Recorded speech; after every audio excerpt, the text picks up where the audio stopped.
You know, one of the things that, and again it goes back to a nation rising no higher than its woman, Mm-hmm.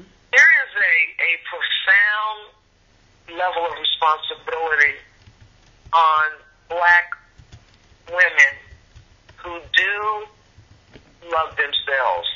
And there is a significant number of black women, starting with those who have come into these teachings. Mm-hmm. But we've got to come out of being judgmental. See, what we're going to have to do is close the gap that you talked about earlier that exists in and among black females, where I, as a black woman, look at my sister in her skinny jeans with 3 or 4 babies and say, you know, what's her problem? Mm-hmm. As opposed to reaching my hand out and saying, what can I do to help? Because if I understood the construct of the white man's world, which you just talked about, then I would know I'm not better than her. I just slipped through the net. You know, that we live in a society that is designed to keep 85% of us in bondage. And so if we don't let go of a white woman trait, which is jealousy and vindictiveness, because among her other traits, that's one we picked up. You know, our natural character trait is mother, nurture. So when I see a woman younger than me, when I see a woman having more difficulty than me, my natural urge is to go for her and to help her.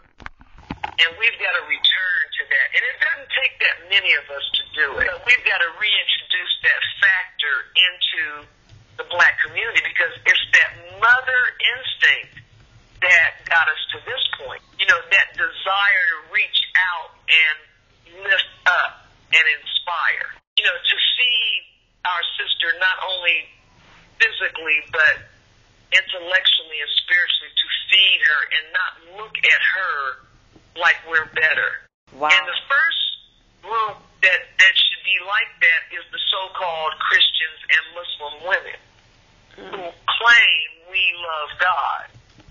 And if we're so into God and so into Jesus, then where's the love? Where's the desire to enlighten as opposed to judge? Who are we to judge? You know, what did Jesus say? Let him without sin throw the first stone. What did Minister Farrakhan say? I don't know if it was closing the gap. The minister's got so much out there, but he was saying. Oh my God, I know. He said the sun does not condemn what it is here to shine a light on. You know, it shines light on everything, and it starts spinning. Oh God, that's what you made me think. That's right. It's just the manifestation of Allah's beneficence, and that's the divine trait, beneficence. Where you just give out of your abundance. You don't care who benefits. Everyone benefits. You know, you cook the meal, and whoever comes to the table, let them eat. You know. Yeah. You know, you don't say, well, you know, why is she here? Who brought her? And that's a real ugly trait we picked up being around white women. I don't know if you recall it or remember it, but I didn't witness it, but a friend told me she fell in love. She always liked Mary J. Blige's music, right? She said, but I fell in love with Mary J. Blige when she was doing an interview, and she was talking about how she had kind of come back because she went through the drug period, but she was at a place where there were other well-to-do sisters, but wherever she was, they were laughing at her. And she was telling the interviewer, you know, I told them, you know, teach me. And my friend was saying that's when she really fell in love with Mary J. Blige. Like, you know, wow. I remember seeing her, Mary J. Blige, at one of the Essence music festivals, and when she came out after she did her, you know, she came out on the stage singing and performed, and then she stopped and talked to the audience a little while, and she thanked. I can't remember the song, but another sister in the entertainment industry wrote the song, and she thanked her for writing it and for letting her perform it and have it. And she said, because you don't hardly see that. You know, there's so much envy and jealousy, and the people just cheered and lit up because it's something that a lot of us walk with, but it's not discussed very much.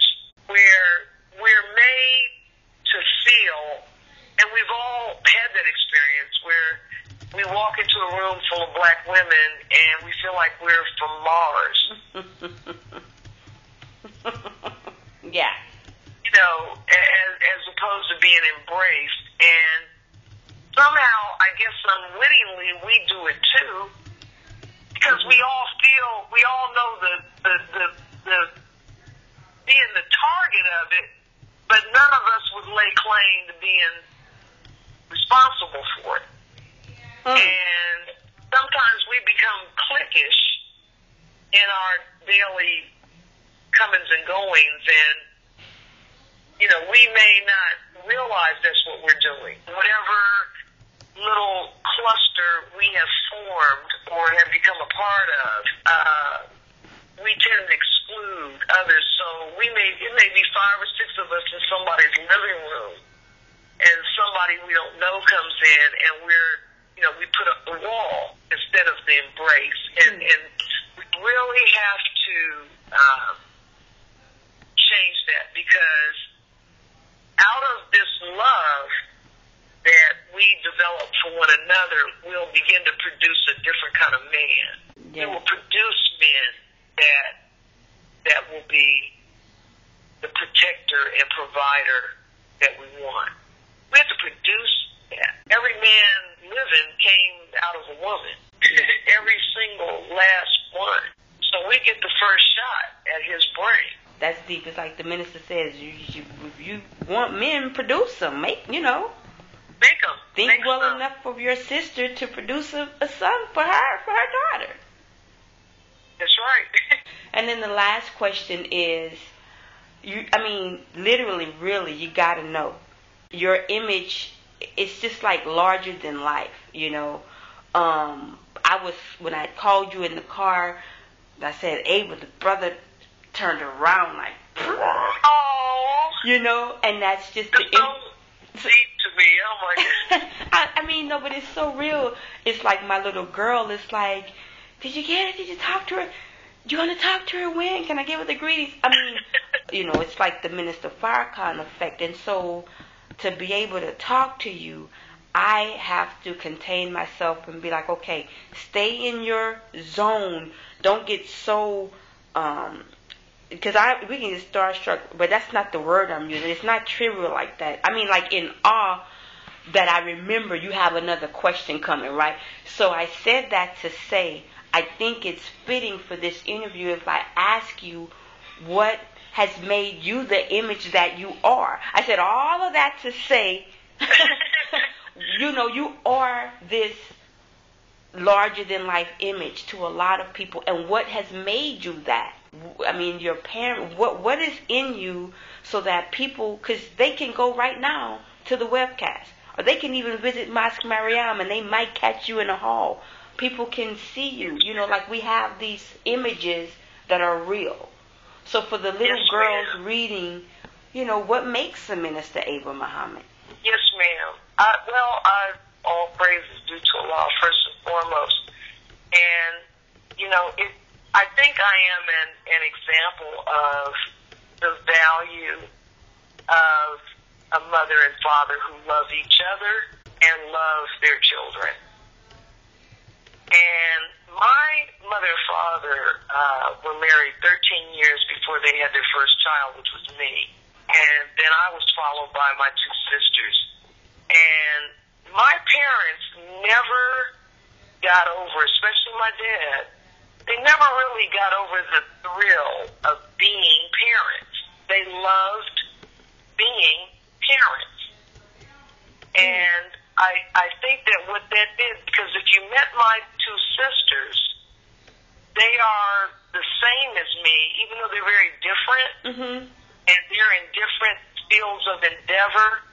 But all 3 of us, have a very strong presence. And all three of us draw people to us. And it's because my mom and dad had such love for us and placed such value in us. And we were able to evolve with that sense of acceptance at our core. When a human being is made to be loved and accepted, you're going to get the very best out of that person. And when that person encounters other people, those other people feel that. Because if you feel loved, then you project love. And we grew up caring about other human beings because our parents did. And they taught us love of humanity, love of creation. That's why I teach so much on nature, because my father taught me an idealized love of nature. And so when I heard the teaching and heard the minister, I was just like a child in a candy store. I mean, you know, the teachings go to the very root of creation. And I thank Allah for my parents because it was their love of me. And, you know, Master Farad Muhammad said it. Remember, he said you could sum up his teachings in 6 words. Accept your own and be yourself. That's the key to happiness. Accept your own and be yourself. And that's how we were brought up, to accept what we were, who we were, and to be that.